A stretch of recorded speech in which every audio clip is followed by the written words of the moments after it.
नमस्कार दोस्तों, हमारे TI स्टोरीज यूट्यूब चैनल पर आपका स्वागत है।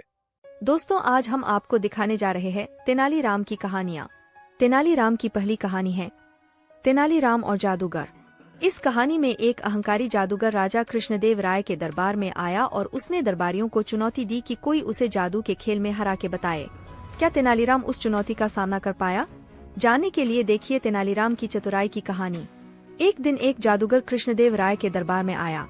अपने जादू के और करामातों से उसने सभी दरबारियों का बहुत मनोरंजन किया। कृष्णदेव राय भी उसके जादू से मंत्रमुग्ध हो गए। उस जादूगर को अपने जादू पर बड़ा घमंड था, इसलिए उसने अपना जादू दिखाने के बाद दरबार में उपस्थित दरबारियों को चुनौती दे डाली कि कोई जादू के खेल में उसे हरा कर दिखा दे। इस चुनौती के बाद सभी दरबारी एक दूसरे का मुंह ताकने लगे।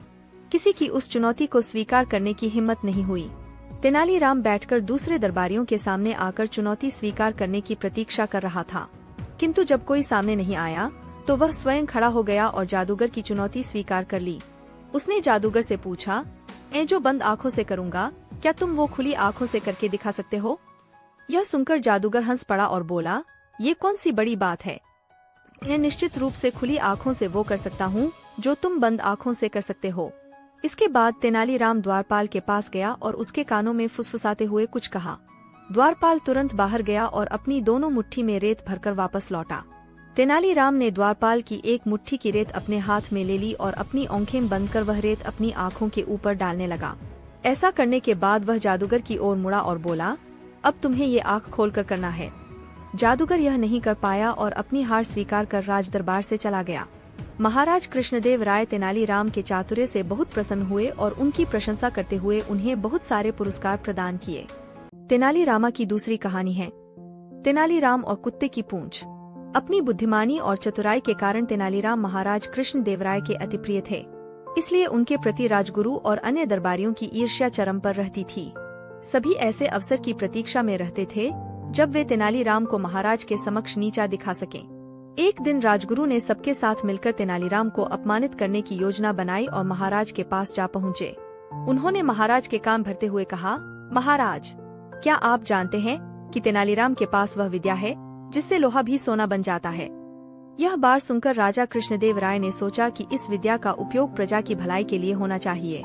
वे राजगुरु से बोले, "ठीक है, इस बारे में तेनालीराम से बात करूंगा।" अगले दिन उन्होंने तेनालीराम को राजदरबार में बुलाकर पूछा, "तेनाली, मुझे ज्ञात हुआ है कि तुम्हारे पास लोहे को सोने में परिवर्तित करने की विद्या है और उसके प्रयोग से तुमने बहुत सारा धन इकट्ठा कर लिया है।" राजा की बात सुनकर तेनालीराम समझ गया कि अवश्य ही यह राजगुरु की नई चाल है। उसने राजा को उत्तर दिया, "जी महाराज, मैंने एक ऐसी विद्या सीखी है, तो मैं चाहता हूँ कि उसका प्रदर्शन तुम दरबार में करो।" महाराज बोले, "अवश्य महाराज, कल सुबह मैं अपनी विद्या का प्रदर्शन करूँगा। कृपा कर मुझे कल तक का समय प्रदान करें।" राजा कृष्णदेव राय ने तेनालीराम को अगले दिन तक का समय दे दिया। अगले दिन राजदरबार भरा हुआ था। लोग लोहे को सोना बनता हुआ देखने के लिए जमा थे। वहां उपस्थित राजगुरु और उनके साथी बड़े प्रसन्न थे कि अब तेनालीराम को महाराज के सामने अपमान का मुंह देखना पड़ेगा। कुछ देर बाद तेनालीराम दरबार में उपस्थित हुआ। उसके साथ एक कुत्ता भी था जिसकी पूंछ एक नली में डली हुई थी। कुत्ते को राजदरबार में देख राजा क्रोधित हो गए और तेनालीराम से बोले, "तेनाली, तुम्हारा इतना साहस कि तुम कुत्ते को दरबार में लेकर आ गए। महाराज, मेरी धृष्टता के लिए क्षमा करें, किंतु मुझे कोई भी सजा देने के पूर्व कृपा कर मेरे इस प्रश्न का उत्तर दें।" तेनालीराम हाथ जोड़कर बोला, "पूछो।" महाराज, कितने वर्षों तक कुत्ते की पूंछ को नली में डालकर रखने पर वह सीधी हो जाएगी? तेनालीराम ने पूछा। तेनालीराम, कुत्ते की पूंछ कभी भी सीधी नहीं होती, चाहे उसे कितने भी वर्ष नली में रखा जाए, वह अपनी प्रकृति नहीं छोड़ती। राजा ने उत्तर दिया, "ठीक कहा महाराज, जिस प्रकार कुत्ते की पूंछ अपनी प्रकृति नहीं छोड़ती, वैसे ही लोहा भी अपनी प्रकृति नहीं छोड़ता। वह कैसे सोना बन जाएगा?" राजा कृष्णदेव राय को अपनी गलती का भान हो गया। वे समझ गए कि राजगुरु ने तेनालीराम को अपमानित करने के लिए उनके कान भरे थे। उन्होंने राजगुरु को कुछ कहा तो नहीं, किंतु तेनालीराम की भूरी भूरी प्रशंसा करते हुए उसे पुरस्कृत किया। राजगुरु और उसके साथी अपना सा मुंह लेकर रह गए। दोस्तों, यदि आपको कुत्ते की पूंछ और तेनालीराम की कहानी पसंद आई हो तो आप इसे शेयर कर सकते हैं। कृपया कमेंट्स के माध्यम से बताएं कि आपको यह कहानी कैसी लगी। तेनालीरामा की तीसरी कहानी है मटके में मुंह। एक बार महाराज कृष्णदेव राय तेनालीराम से क्रोधित हो गए। उन्होंने उसे कभी मुंह न दिखाने का आदेश दिया। फिर तेनालीराम ने क्या किया, जानने के लिए पूरी कहानी जरूर देखिए। एक बार की बात है, राजा कृष्णदेव राय को किसी बात पर तेनालीराम पर क्रोध आ गया। वे उस पर भड़कते हुए बोले, तेनालीराम, मैं तुम्हारा मुंह नहीं देखना चाहता। इसी क्षण यहाँ से चले जाओ और कभी अपना मुंह न दिखाना, अन्यथा 100 कोड़े लगवाऊंगा। तेनालीराम क्या करते, अपना सा मुंह लेकर चले गए। समझ गए थे कि सब राजगुरु का किया धरा है, जिन्होंने ईर्ष्यावश किसी बात पर महाराज को भड़काया है।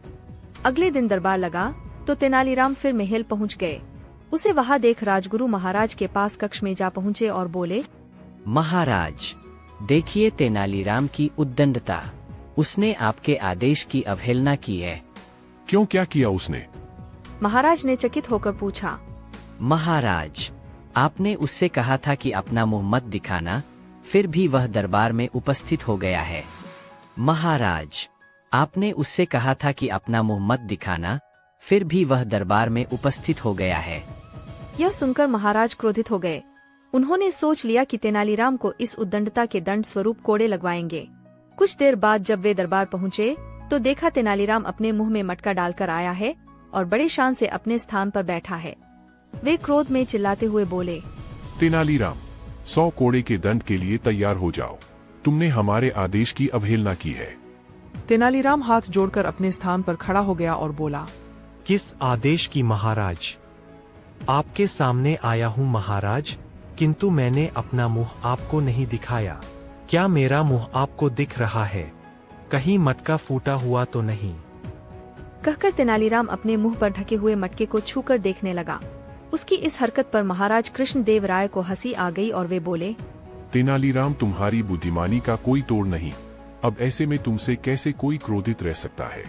ये मटका मुंह से निकाल लो और अपना स्थान ग्रहण करो। सीख। दोस्तों, परिस्थिति कैसी भी हो, आपको हमेशा अपने तर्क से काम लेना चाहिए। तो दोस्तों, आपको यह कहानी कैसी लगी कमेंट्स में जरूर बताएं और कहानी पसंद आई हो तो वीडियो को लाइक जरूर करें। तेनालीरामा की चौथी कहानी है तेनालीरामा और गुलाब का चोर। महाराज कृष्णदेव राय के राजमहल में एक बगीचा था जिसमें विभिन्न प्रकार के फूल लगे हुए थे। सारे फूलों में लाल गुलाब के फूल महाराज को अति प्रिय थे, इसलिए माली को उन्होंने उन फूलों का विशेष ध्यान रखने का निर्देश दिया था। महाराज जब भी बगीचे में भ्रमण करने आते तो लाल गुलाब के फूलों को देख प्रसन्न हो जाते। एक दिन जब वे बगीचे में भ्रमण के लिए आए तो पाया कि पौधों में लगे लाल गुलाब के फूलों की संख्या कुछ कम है। गुलाबों के कम होने का क्रम कई दिनों तक चला। ऐसे में उन्हें संदेह हुआ कि अवश्य कोई लाल गुलाब के फूलों की चोरी कर रहा है। उन्होंने बगीचे में पहरेदार लगवा दिए और उन्हें आदेश दिया कि जो भी लाल गुलाब का फूल तोड़ते हुए दिखे उसे तत्काल बंदी बनाकर उनके समक्ष प्रस्तुत किया जाए। पहरेदार सतर्कता से बगीचे की निगरानी करने लगे। उनकी निगरानी रंग लाई और एक दिन चोर उनके हाथ लग गया। यह चोर और कोई नहीं बल्कि तेनालीराम का पुत्र था। जब यह बात तेनालीराम के घर तक पहुंची तो उसकी पत्नी बहुत चिंतित हुई और तेनालीराम से मिन्नतें करने लगी कि किसी भी तरह उसके पुत्र को छुड़कर लाए। तेनालीराम अविलंब राजमहल के बगीचे की ओर चल पड़ा ताकि महाराज के सम्मुख प्रस्तुत करने के पूर्व वह अपने पुत्र से मिल सके। रास्ते भर वह उसे बचाने का उपाय सोचता रहा। जब वह राजमहल के बगीचे में पहुंचा तो देखा कि पहरेदार उसके पुत्र को महाराज के सम्मुख प्रस्तुत करने की तैयारी में है। जब वह अपने पुत्र से बात करने को हुआ तो पहरेदारों ने यह कहकर रोक दिया कि अब अपने पुत्र से बंदी गृह में मिलना। तेनालीराम क्या करता, दूर खड़ा अपने पुत्र को पहरेदारों द्वारा ले जाता हुआ देखता रहा। उसका पुत्र जोर जोर से रो रहा था और कह रहा था, पिताजी, आगे से मैं ऐसा कुछ नहीं करूंगा। मुझे बचा लीजिए, कृपया कुछ करिए। तेनालीराम दूर से ही चिल्लाया, मैं क्या कर सकता हूँ? अपनी तीखी जुबान का प्रयोग करो, शायद वही तुम्हें बचा पाए। पुत्र सोचने लगा कि ये पिताजी क्या कह गए, क्या इसका कोई अर्थ था? वह सोचने लगा और कुछ देर में उसे पिता द्वारा कही बात का अर्थ समझ में आ गया। उसका अर्थ था कि तीखी जुबान का प्रयोग कर गुलाब के फूलों को खा लो। उसने ऐसा ही किया और रास्ते भर गुलाब के फूलों को खाता रहा। जब पहरेदार महाराज के सामने पहुँचे तब तक वह सारे गुलाब खा चुका था। पहरेदार महाराज से बोले, महाराज, ये बालक ही लाल गुलाब के फूलों का चोर है। हमने इसे रंगे हाथ पकड़ा है। लज्जा नहीं आती? इतनी छोटी उम्र में चोरी करते हो, बड़े होकर क्या करोगे? महाराज क्रुद्ध होकर बोले। इस पर तेनालीराम का पुत्र बोला, मैंने कोई चोरी नहीं की महाराज। मैं तो बस बगीचे से जा रहा था और आपके पहरेदारों ने मुझे पकड़ लिया। कदाचित इनका ध्येय आपकी प्रशंसा का पात्र बनना है, किंतु महाराज इसमें मुझ निर्दोष को सजा क्यों? अगर मैंने गुलाब चुराए होते तो मेरे पास गुलाब भी होते, लेकिन देखिए मेरे हाथ खाली है। महाराज ने देखा कि उसके हाथ में कोई गुलाब नहीं है। पहरेदार भी चकित थे कि सारे गुलाब कहाँ नदारद हो गए। रास्ते में अपनी धुन में वे ध्यान नहीं दे पाए कि कब तेनाली का पुत्र सारे गुलाब चट कर गया। अब बिना प्रमाण के यह साबित करना असंभव था कि वह गुलाब चोर है। महाराज पहरेदारों को फटकारने लगे। महाराज ने देखा कि उसके हाथ में कोई गुलाब नहीं है। पहरेदार भी चकित थे कि सारे गुलाब कहाँ नदारद हो गए। रास्ते में अपनी धुन में वे ध्यान नहीं दे पाए कि कब तेनाली का पुत्र सारे गुलाब चट कर गया। अब बिना प्रमाण के यह साबित करना असंभव था कि वह गुलाब चोर है। महाराज पहरेदारों को फटकारने लगे। एक निर्दोष बालक को तुम कैसे पकड़ लाए? इसे अपराधी सिद्ध करने का क्या प्रमाण है तुम्हारे पास? भविष्य में प्रमाण के साथ चोर को लेकर आना। इसे तत्काल छोड़ दो। तेनालीराम के पुत्र को छोड़ दिया गया। वह घर पहुंचा और अपने माता पिता से क्षमा मांगी और उन्हें वचन दिया कि भविष्य में बिना पूछे कभी किसी की कोई वस्तु नहीं लेगा, क्योंकि वह चोरी कहलाती है। तेनालीराम ने उसे क्षमा कर दिया। दोस्तों, आपको यह कहानी कमेंट्स में जरूर बताएं और वीडियो को लाइक जरूर करें। तेनालीराम की 5वीं कहानी है तेनालीराम और लाल मोर। राजा कृष्णदेव राय अद्भुत और दुर्लभ वस्तुएं संग्रहित करने के शौकीन थे। ऐसी वस्तुएं लाने वाले व्यक्ति को वे उचित पुरस्कार दिया करते थे, इसलिए उनके दरबारी पुरस्कार की आशा और महाराज की नजर में चढ़ने के लिए विभिन्न प्रकार की दुर्लभ वस्तुओं की खोज में रहते थे। इसी क्रम में एक दिन उनका एक दरबारी अपने साथ लाल रंग का एक मोर लेकर दरबार में उपस्थित हुआ। जब उसने वह मोर महाराज को भेंट स्वरूप प्रस्तुत किया तो महाराज के आश्चर्य की कोई सीमा न रही। सारे दरबारी भी चकित थे, क्योंकि ऐसा अनोखा मोर कभी किसी ने नहीं देखा था। महाराज ने उस दरबारी से पूछा, तुम्हें यह अनोखा मोर कहाँ से मिला? दरबारी ने बताया, महाराज, मैं आपके लिए एक दुर्लभ भेंट की खोज में था, इसलिए पूरे देश में मैंने सेवक भेजे।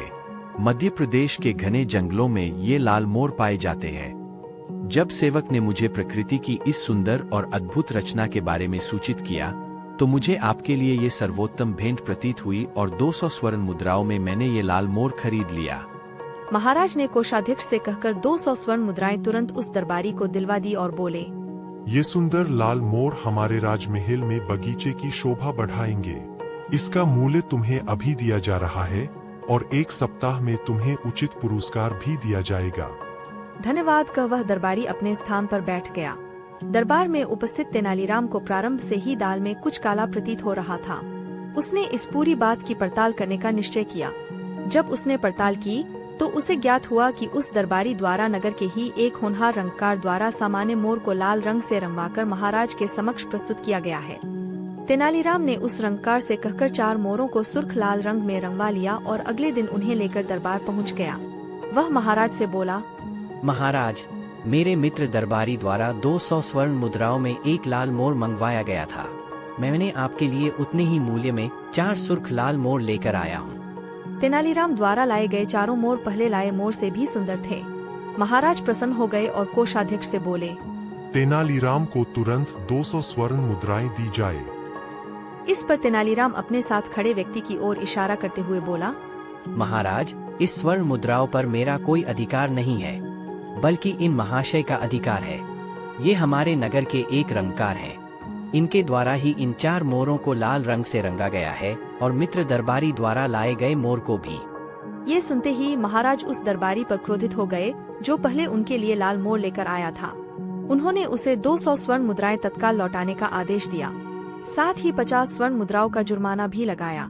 तेनालीराम की बुद्धिमानी ने धूर्त दरबारी की पोल खोलकर रख दी और महाराज को मूर्ख बनने से बचा लिया। महाराज ने तेनालीराम की भूरी भूरी प्रशंसा की और उसे उचित पुरस्कार भी दिया गया। Thanks for watching. आपको ये वीडियो कैसी लगी कमेंट्स में जरूर बताएं दोस्तों। ऐसी ही और वीडियो देखने के लिए हमारे चैनल को लाइक, शेयर और सब्सक्राइब करें।